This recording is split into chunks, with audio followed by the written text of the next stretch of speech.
తాకట్లో ఉన్న బంగారాన్ని విడిపించి ఆ రోజున మార్కెట్ ధర కట్టి మిగిలిన డబ్బును మీకు అందిస్తుంది కొమ్మూరి గోల్డ్. ఒకరోజు రామారావు గారు, నేను, నాన్నగారు, చక్రపాణి ముగ్గురిని కూర్చోబెట్టారు. ఏంది ఇది, ఏం బాగా ఏంటిది సినిమాలు ఇట్లాంటి సంఘటన, ఈ రాబోయే తరానికి ఇలాంటి పెద్ద మార్గం చూపిస్తున్నారు, బాగలేదు రామారావు అని ఆయనకి. అమ్మాయి, నువ్వు ఇంకా నేర్చుకోవాలి, పెద్దవాళ్ళు ఎట్లా గౌరవించాలి ఏంటి అని. మొత్తానికి వాళ్ళకి 2 నాకు 2 అక్షంతలు వేసి గుండమ్మ కథ యాక్ట్ చేయండి డేట్స్గా. అలాగే సార్. నెక్స్ట్ డే నాగేశ్వరరావు గారు, ఆయనతో ఉన్న ఇదే డైలాగు, చక్రపాణి రాజీ చేసిన చక్రపాణి. ఆయనతో ఇదే మాట అంటే ఆఖరికి నేను కొంచెం చనువుగా ఇదిగా మాట్లాడాను. నాగేశ్వరరావు గారు, మీరు నాకు యాక్టింగ్లో ఎన్నో విషయాలను నేర్పించాను.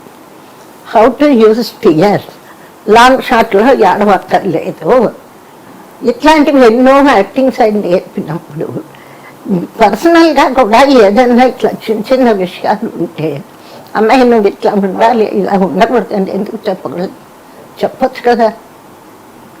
అది ఆయన్ని చదువుగానే కొంచెం అంటే ఏదైనా అయిపోయిందిలే అన్నారు. మొత్తం కాఫీ తాగి గుండమ్మ కథ అన్నారు. అది ఆ గుండమ్మ కథ. అదే నాకు ఫస్ట్ డే ఆఫ్టర్ కాంప్రమైజ్ ఇదే పిక్చరు. ఆ పిక్చరు ఇద్దరు హీరోల మధ్య ఫోటో తీసుకు, అప్పుడు నా మైండ్ ఎట్లా ఉంది అన్నది నాకు గుర్తు రావడం. మామూలుగా క్యాజువల్గా నేను ఉన్నానా, లేకపోతే వీళ్ళిద్దరి మీద విజయం సాధించానా అన్నది నాకు గుర్తులే. ఆ ఫీలింగ్ ఏమిటా అనేది. బట్ స్టిల్ అయితే వాళ్ళిద్దరేమో చెవులు మెలేస్తూ ఒక స్టిల్, మళ్ళీ ఫ్రెండ్లీగా ఇద్దరు చేతులు మధ్య చేసి మళ్ళీ స్టిల్ తీయించుకున్నాం. మొత్తం మీద ఎక్కడ వెనక్కి తగ్గలా మీరు? పిక్చర్లు పోయినాయి, నాకు పోయినాయి, వాళ్ళవి పోయినాయి.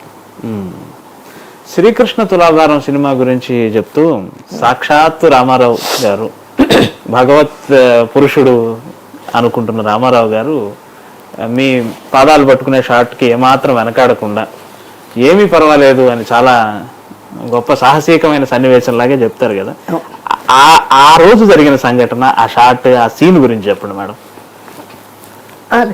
నాకేంటంటే మొదటి నుంచి నేను కృష్ణ భక్తుడాన్ని.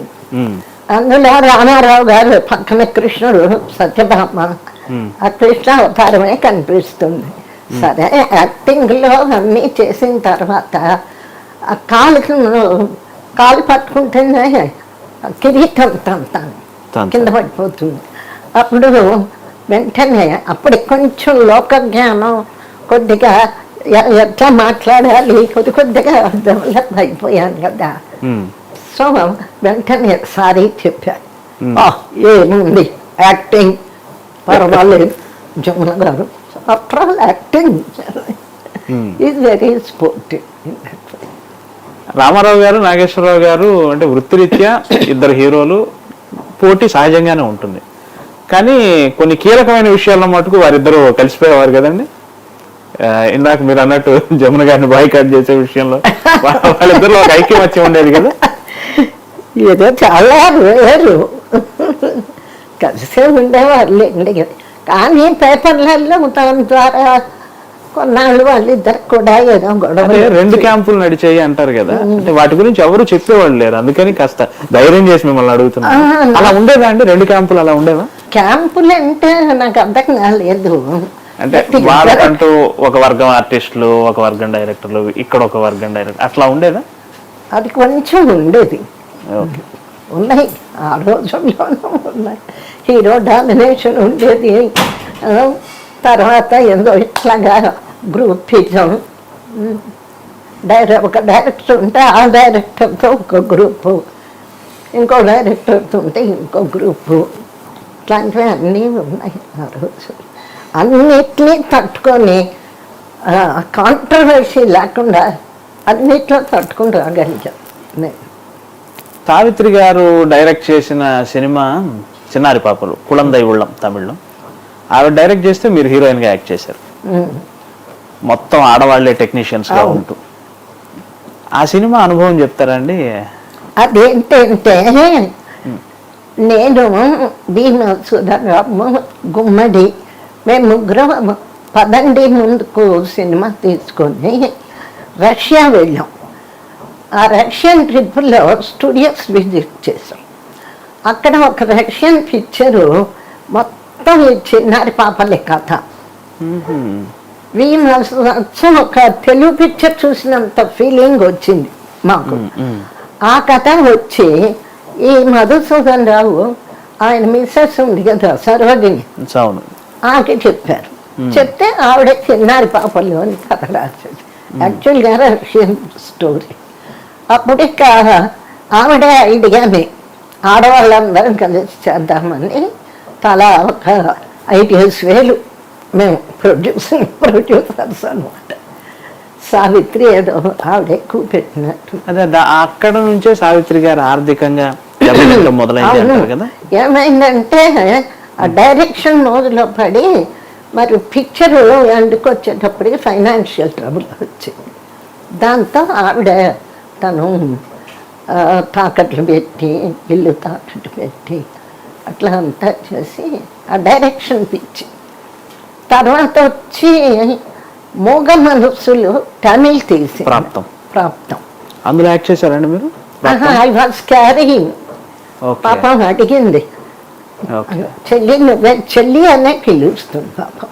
చెల్లి నువ్వు చెయ్యాలి అంటే మరి డెలివరీ అయ్యాకైతే చేస్తాను, ఇప్పుడు కుదరదు. తర్వాత చంద్రకళను ఏమన్నా పెట్టి అక్కడ బాగా దెబ్బతిన్నాడు. 5 సంవత్సరాలు జరిగిందట కదా అక్కడ. ఏమైంది పాపం, శివాజీ గణేశన్ హీరో, చంద్రకళ నా క్యారెక్టరు, తన క్యారెక్టర్ తను. ఒక ఫస్ట్ 2 షెడ్యూల్స్ 1 షెడ్యూల్ అయింది. బాగా కావేరీ ఒడ్డున అదంతా బాగా తీసింది. 15 రోజులు షూటింగ్ అయింది. అప్పటికి శివాజీ గణేశన్ టాప్ 2 ఆవిడ బుక్ చేసేటప్పటికి. సరిగ్గా ఈవిడ పిక్చర్ ఆ 15 రోజులు 20 రోజులు అవుట్డోర్ అయి వచ్చింది. ఆ తర్వాత శివాజీ గణేశన్ పిక్చర్లు వరుసగా ఫ్లాప్ అయిపోయింది. అయిపోయేటప్పటికి బయర్స్ రాలే. పైగా మా మేనేజర్ ఒక బయర్ని తీసుకొచ్చాడు చెన్నైలో. అప్పటికి సగం పిక్చర్ అయింది. అయితే